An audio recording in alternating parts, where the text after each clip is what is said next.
What a fine day it is, isn't it everybody? Do watch a tutorial video And in today's video, I will be showing you guys how you guys can log in into your Region Bank's online banking account. So it's pretty simple, so follow the step which I'm going to be showing you.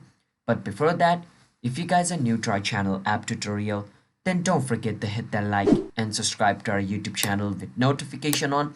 And let's move on with the video without any further ado now, shall we? First step, you want to go to Regions Bank login. Click on the first link over here and it'll take you to this website.